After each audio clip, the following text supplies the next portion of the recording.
નમસ્કાર, આપ જોઈ રહ્યા છો spark today news. Dadra Nagar હવેલીના Khanvel વિસ્તારમાં નવા શૈક્ષણિક સંકુલ માટે દાનહ પ્રશાસન દ્વારા ડિમોલિશનની કામગીરી હાથ ધરવામાં આવી છે।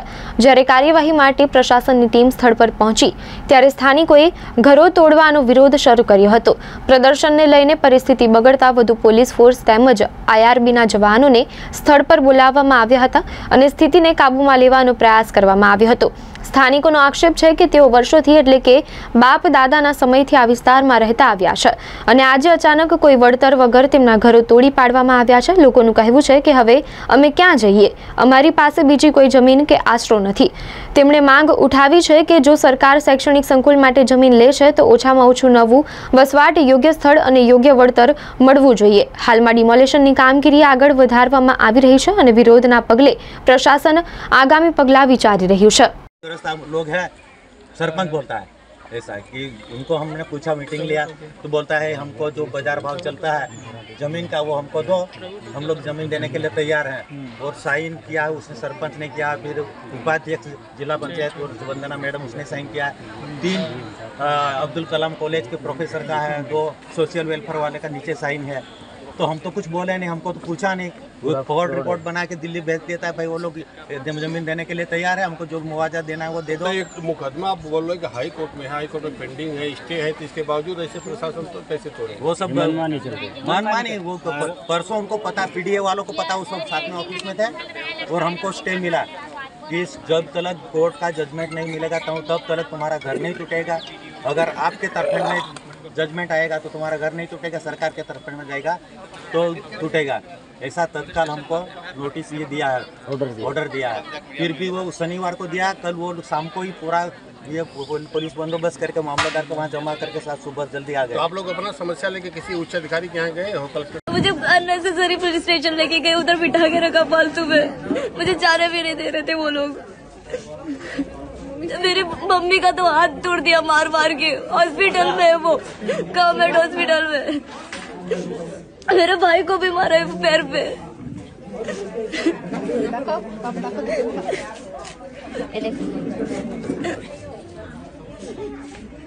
ये आपका घर है?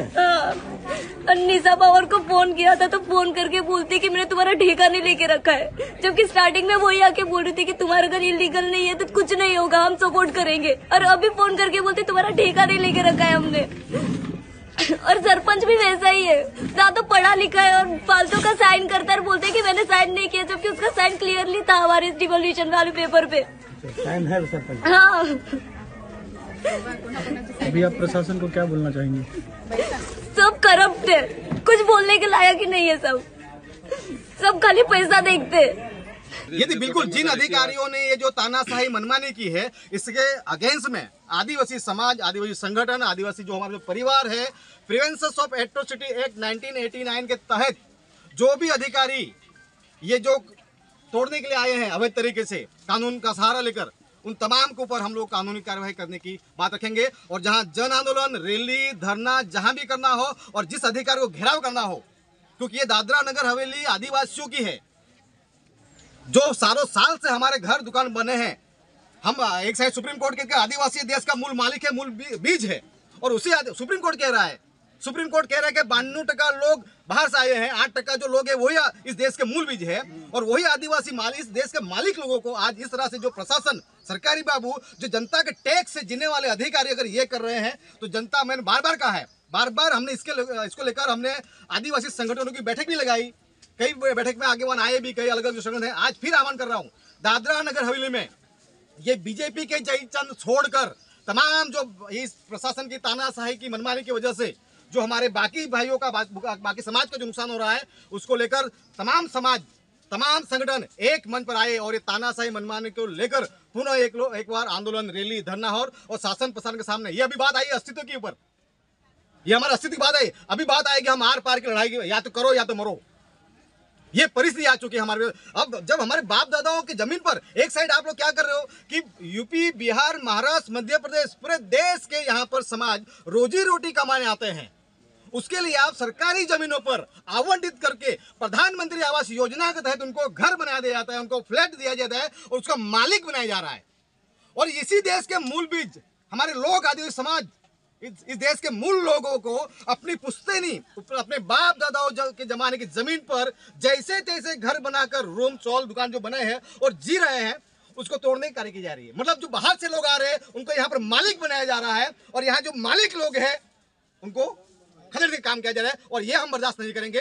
इसलिए वापस में यहाँ जो हमारे साथियों को बोल रहा हूँ, ये तमाम जो किया है ये प्रदेश के सांसद इसके जिम्मेदार है, ये जिला पंचायत प्रमुख उप प्रमुख 20 पंचायत के जिला सदस्य जिम्मेदार है, ये 20 पंचायत के सरपंच जवाबदार है। हाईकोर्ट ने पहले तो जो परिवार था, एक परिवार जो पहले ही जो बायजू बेन थी वो गवर्नमेंट के जमीन में प्रधानमंत्री आवास योजना कर रही थी, उनका उतरा था, उस बेस के ऊपर परिवार कोर्ट में गया था और उसके ऊपर कोर्ट ने और ये जो आदेश आया है वो कोर्ट के हाईकोर्ट के आदेश के रेफरेंस पर ही इसका ये जो रद्द किया गया है सिलवासा कोर्ट ने। तो यहाँ पर हाईकोर्ट और वापस अभी ये लोग अभी ये जो हुआ है ये एक बिल्कुल तानाशाही मनमानी और दादरा नगर हवेली खानवेल प्रशासन की गुंडागिर्दी है। मैं इस गुंडागिर्दी कहूंगा एक बिल्कुल तानाशाही मनमानी और दादरा नगर हवेली खानवेल प्रशासन की गुंडागिर्दी है। मैं इस गुंडागिर्दी कहूंगा इसी पर कि भाई जो ये घर रूम तोड़ने की बात कर लो, जो ऑर्डर जारी किया है पीडीए द्वारा, उस ऑर्डर को रद्द किया जाता है। जब ऑर्डर रद्द किया गया है तो फिर ये कार्यवाही क्यों की गई?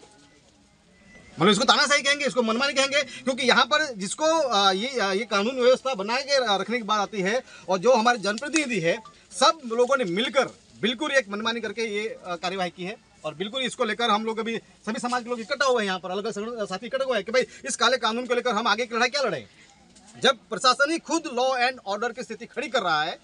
और इस संबंध में आपको बताओ, जैसे ही मुझे इस बारे में जानकारी मिली, मैंने तत्काल जो मुझे ऑर्डर की कॉपी मिली है दादरानगर जिला कलेक्टर महोदय को मैंने व्हाट्सअप किया इमीडिएटली, क्योंकि सर ये कोर्ट का ऑर्डर हुआ है और आपका खानवेल प्रशासन पीड़ित परिवार को वहाँ घर रूम दुकान तोड़ने के लिए पहुँचा है, ऐसा करके मैंने मैसेज दिया है। यहाँ के जो मामलेदार है अधिकारी हैं उनको भी मैंने मैसेज किया व्हाट्सएप के माध्यम से, लेकिन कोई रिप्लाई नहीं आया। तो यहाँ पर भी जब कोर्ट के आदेश को नहीं मानेंगे, कानून को नहीं मानेंगे, तो फिर जनता को क्या करना चाहिए?